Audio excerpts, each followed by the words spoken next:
Garden. They finish each other's sandwiches. That's what I was going to say. Is that frozen? Please again. Alright. I guess that's what looks like on the table. Frozen is trash. Frozen is not trash. I couldn't even Red stand trash. for 3 minutes. That's what Lexi Tyler said too. Listen to Lexi Tyler. Who is Lexi? Did your daughter see She Frozen? was defending. No. Haven't seen it. We finished Travis. Sandwiches. That's what I was going to say. So dumb. I just laughed because we've been recording this whole time. Oh, really? Yeah. That's embarrassing. Wait, we have it recorded? Yeah. It's just like a comedy Did we already start this? This is around the world. Around the world in 100 days. Wait, what was the title? Like 10 years. Doing all right. All right, this first page we've talked about a little bit already, specifically with the PRI, the National Revolutionary Party, and also with the revolution that occurred in Mexico. So just kind of reassess. Basically what was going on was attempting to get rid of the classical system set up by Spanish, of a system based on different classes, you know, the Peninsulares, Creoles, et cetera, And during the 20s and 30s, there began this process of cultural and economic nationalism. Basically, the idea was each country trying to gain control of not only its culture, but its economy, which had been essentially suppressed under colonial rule. And they have some successes and some failures in regards to this. For instance, there isn't a lot of fair distribution of land throughout Latin America. And in addition, just because the overt imperialism starts to wane doesn't mean that there isn't forms of it. For instance, the economy of a lot of these Latin American countries still depends on the exportation of primary resources. So they still kind of end up at the bottom of the economic food chain. Again, that's called neo-imperialism. And the United States played a significant role in the imperialization of Latin America due to the Monroe Doctrine. So for the next 100 years or so, they're going to be dealing with the impacts of imperialism, some more successfully than others. Now, about the PRI, this political party essentially made Mexico a one-party state for much of the 20th century. And consider this, on one hand, it's a good thing, I guess you could say, because it makes everybody have to agree, you know, one political party driving the country onto how it should be done. However, that it doesn't really work like that. You know, you could, for instance, criticize the American system. We have two major political parties, and look how hard it is to get them to do anything together. You know, if you have one, you don't have that problem ostensibly. Really, what you have is within the party these differences, and sometimes you have groups just basically use the one-party system to take over the country almost like a dictatorship. So ultimately, regardless of how many political parties you have, there's still issues that can crop up. And then, again, of course, we talked about the revolution. Moving on to the next section, I realize I'm jumping around to different areas around the world pretty quickly. I'm summarizing. The reason behind this, guys, I don't know if you've thought about this or not, but next week we basically have 3 days. That puts us into next month. And frankly, 2 weeks of that is going to be taken up with finals. So we have finals preparation, 2 weeks. That's it. So in those 2 weeks' time, I would like to try to get as far into the modern age as possible. So we got to cover World War II. I'd like to look into the Cold War and all that sort of stuff, and we'll see where as far as we can get. But basically, we're running out of time. Yeah. Does that say led by Igbo? W.E.B. Du Bois. Oh, the Igbo. It's a tribe, basically. And again, to consider this, in Africa at the time, it was very much a male-dominated society. So, you know, they don't even have the ostensible equality that we had in the United States. I mean, think about how unequal it was for women in the U.S. And it's even more amplified in Africa. The ability to own property, the ability to be basically their own independent voices. You know, it's going to take quite a bit of effort to start overturning this male-dominated culture. You know, it's still around today in many places around the world. So dealing with that was kind of a big deal. In the 19-teens and 1940s, furthermore, you had segregation in South Africa and other places as well. But South Africa is the most prevalent, most on people's mind because of apartheid. By the way, who was it that was responsible or is often credited with ending apartheid? You guys know? Yes. What's his name? Nelson Mandela. There you go. Absolutely. Hey, you like bunny. Yeah. Good stuff, right? Mm-hmm. But Du Bois had the Pan-African Conference, and basically this was to try to promote unity within Africa, as well as trying to deal with the issues of imperialism, because imperialism hasn't ended in Africa by 1910, hasn't ended by 1940, but there is this big idea of ending colonial land holdings in the Treaty of Versailles. And the problem was is that people realized you can't just simply get rid of the European presence without having some pretty severe problems. Because remember, when the imperial system and the imperialist nations were controlling Africa, they totally subjugated them politically, economically, and culturally. So dealing with these issues, you know, as they emerge from imperialism is kind of a big deal. For instance, actively trying to keep cultural elements that have been suppressed, trying to get things to work out when you have quite a bit of dissension. Remember, the Europeans specifically set up territories where you would have common enemies together in order to avoid having to fight against them. So this meant that the problems were pretty severe, and the Pan-African Conference tried to end these. Now, they did, again, have some successes, but also a lot of problems and a lot of failures that came out of it as well.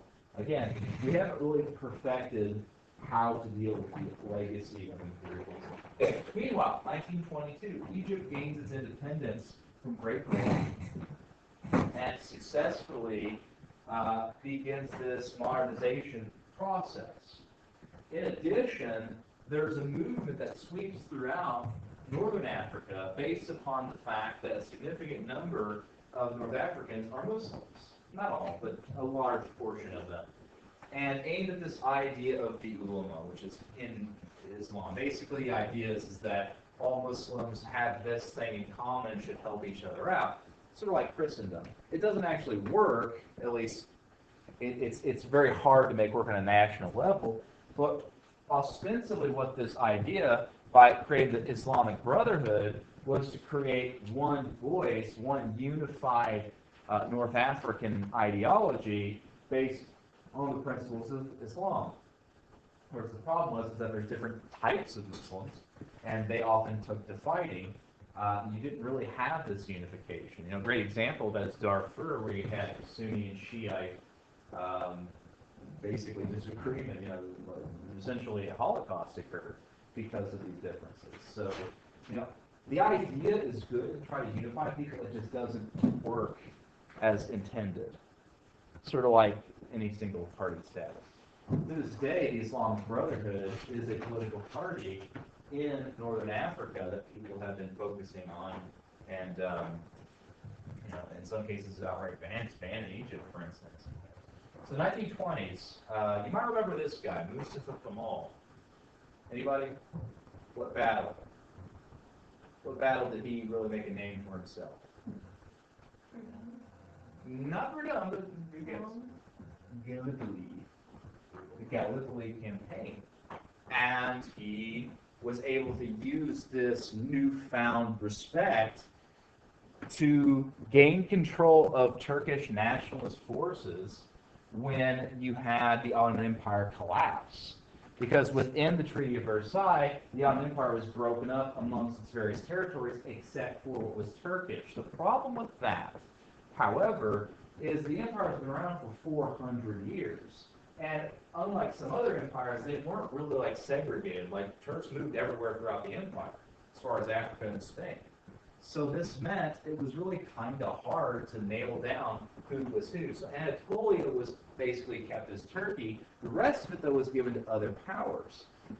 And at one point, actually, Greece invaded Turkey, and Mustafa Kemal pushed the Greeks out and began this process of modernization between 1923 and 1938. Another thing, though, that was kind of on the forefront of people's minds with Turkey was the Serbian, not Serbian, I don't say Serbian, I'm blank now all of a sudden, my brain is stupid. A massacre of a group of the Armenian massacres, of Christians in eastern Anatolia, basically in the area of the Balkans. What happened was a group of Ottoman soldiers went in and swept Armenians out of their villages and killed them, or it's basically said, move or die. You're basically forced them out of territory and forced them to some pretty bad areas, mountains and deserts and things like that, where they die. And, it's not a Holocaust. And this is kind of where we need to take a step and say, what do these words mean? What's the difference between a massacre and a Holocaust? You guys know? A Holocaust is where you are intentionally trying to eliminate a group of people. Like, we want to kill them all. All right? Whereas with a massacre, it's not really aimed at, like, removing someone from the face of the earth type thing. It can be sort of an accident. It can also be intentional, but not have the same goals. I realize that seems like it's just using different words, but it's significant for a lot of different reasons. For instance, why did the Turks kill the Armenians? Well, part of the reason had to do with the fact that there was a lot of Armenian nationalism, which basically caused a revolution during World War I of Armenians in the area of eastern Anatolia. So the Turks basically said, you want to rebel? Fine, get out of the country, and push them out. And what happened was basically all these people are dying as they're forced off the territory. Another example of that in America was when we had the Cherokee removed from their territory into along the Trail of Tears. And that is another example. We weren't trying to kill all Cherokee, but a lot of them died in this forced migration, so it's a massacre. Does that make sense? And the results are the same. People are dying, and it's horrific, but the intention is different. And the intention, I think, is kind of significant in this case, because look at what happens with Adolf Hitler, Nazi Germany, and the Holocaust. That is the intentional elimination of a group of people off the face of the earth. And that takes a whole other layer of inhumanity that starts to make things pretty horrifying. How do we get to that level of human cruelty? And that's going to be significant as we talk about the Holocaust. But this, along with the modernization of Turkey, is kind of this big thing that crops out at the end of World War I. And Turkey actually goes on to become an ally with the United States against the Soviet Union. And that's going to be kind of the significant alliance because Turkey's right there next to Russia. So they're sort of like, Turkey relies on the U.S. for defense, but also they provide a lot of military bases so that there's a quick response possible from the United States in case of a war or something like that. As far as the Middle East is concerned, with the destabilization of the Ottoman Empire, a lot of these territories no longer have this sort of Ottoman overlord and start fighting for territory amongst themselves. The destabilization of the Middle East is actually part of the British war plan. They sent an officer by the name of Lawrence, who's nicknamed Lawrence of Arabia, P.T. Lawrence, to go and purposely destabilize the region so that they would start fighting against the Ottomans and cause more trouble for the Ottomans so they wouldn't be able to basically have as much chance to defend their territory and things like that. Wouldn't be as much of a threat to the war. Now, after the war is over, this situation causes a lot of problems. If you look at a lot of the modern issues, the destabilization, the civil wars, that occur in the Middle East, really it can track a lot of its history back to the destabilization of the Ottoman Empire in World War I. You also see the spread of Pan-Arabism. This is when Saudi Arabia forms into one cohesive nation as Arab nationalism spreads throughout the area. Furthermore, there's this issue of the Jewish question. What are we going to do with the Jews? Remember, we had seen from things like the Dreyfus Affair to the forced exodus of Jews in Spain and England that anti-Semitism was a fairly widespread ideology in Europe at the time, as well as the rest of the world. So the question was, what do we do with them? If everyone hates them so much, how do we give them an opportunity to have a life free of oppression? And the idea simply was self-determination. Let them have a nation of their own. And so the Balfour Declaration was issued towards the end of the war by a British politician that they should have a country of their own. Eventually, that's going to give rise to the modern state of Israel.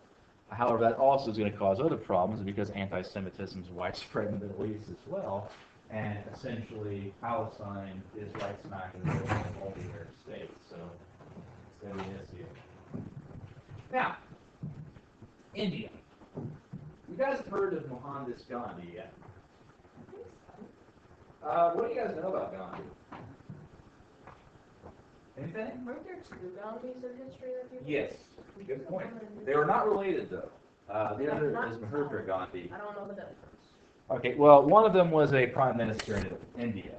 One of them was a civil rights activist. Mohandas Gandhi actually started his life as one of the highest castes in India. He ended up going to a very popular British school, became a lawyer, was very high in society, and yet he was still treated as a second-class citizen in his own country. This came to a forefront whenever he was asked to give up a train seat to a white person, even though he was this high member of society, and it kind of rubbed him the wrong way. He started realizing how wrong the situation was, so it sort of eschewed his rich upbringing and decided to live a life of poverty and in fighting against this injustice. Now, the thing is he was a Hindu and believed in this idea of nonviolence. And so it sort of invents the idea of civil disobedience. Civil disobedience is a form of protest, but where you don't use violence. It's nonviolent, peaceful protest. Dr. Martin Luther King Jr. also espoused this methodology. So, for instance, whenever during the Civil Rights Movement they would hold sit-ins, go to a restaurant that didn't serve blacks, just sit there, they would be an act of defying the social norms and would not raise a hand in defense. And frequently the police would come in and start using their clubs and beat people. And same thing happened in India. And this whole thing starts to show the world that this is a wrong system based off of aggression and oppression, because these photographs and videos that were taken of these events were spread around the world, and it was sort of like holding up a mirror to someone saying, like, look what you're doing, and making them realize the extent of this situation, and it was pretty bad. Another way that they fought back was through economic means. Britain's empire relied very heavily on its economy. In particular, any colony in the British Empire had to buy all its goods from British merchants. Even if you could, buy stuff next door, you couldn't do it. You had to buy it from a British merchant, shipping it from all around the world, which was a lot more expensive. So, for instance, cloth. In order to stop using British imported cloth, boycotting it, they would make it themselves. Salt was another thing. 1930, to protest this ban on buying Indian salt, Gandhi basically led a march to the sea, and there's this famous story where he went into the ocean and picked up this piece of salt that had been stuck to a rock and held up, like, with this we can destroy the foundations of the British Empire. By denying Britain money, it would cause it to collapse, and that's exactly what they did. Now, when India gained its independence, however, there is this issue with Muslims and Hindus and Buddhists. Specifically, the Hindus and the Muslims do not get along. They not see eye to eye about a lot of things, and they didn't trust each other. So they proposed splitting the country between Pakistan, which would become Muslim, and India, which would be Hindu and Buddhist, and that's exactly why we have the break today. Indeed, the border is still disputed in some places because it's very wealthy, and both sides claim it as theirs. So it's kind of still a matter of contention. China. At the end of World War I, China expected to be granted the same rights of self-determination as everybody else, that the territories held by Germany would be returned to China. Instead, they were given to Japan. And this caused an outcry of anger and dissatisfaction with the government because they were upset the government didn't do more to protest this. And this began what was known as the May 4th movement, which actually ended up leading to the rise of the Communist Revolution in China. Basically, Japan wanted China because of its raw materials. China wanted to be free, however, because of this idea of self-determination, wanting to be your own country, and all these other wonderful things. And so what actually ends up happening is there's kind of a three-way struggle between the nationalists, those that are loyal to the idea of China, as well as the government, communists, and the Japanese. And in the end, that's going to spread into World War II. Now, the group that ends up winning is, in fact, the communists. And their leader was a man named Mao Zedong. Now, Mao Zedong was a pretty smart guy for a lot of different reasons. For one thing, he basically wrote the book on a wartime strategy called protracted warfare. The idea with war is to not to lose, makes sense. But the problem is, how do you fight a war successfully if you are outmatched in every possible way? You don't have the same technology, you have fewer numbers, you're not as well prepared, you're not as well trained. How do you fight and win protracted warfare? You refuse to engage the enemy directly. If you have a flat-out fight, the superior side is going to win. Just as a matter of mathematics, nothing math, nothing else. However, in the case of a protracted war, you basically send your forces on the outskirts, not attacking where the greatest concentration of the enemy is, and just do psychological damage. Kill a few soldiers here, burn some supplies here, and constantly move away. The Long March is an example of this. As the nationalist forces are moving up, he is moving away from them, refusing to engage them in combat and hitting them from the sides as they go. Whenever the nationalists started to fall back and had to retreat, that's when he started attacking them and forcing them back.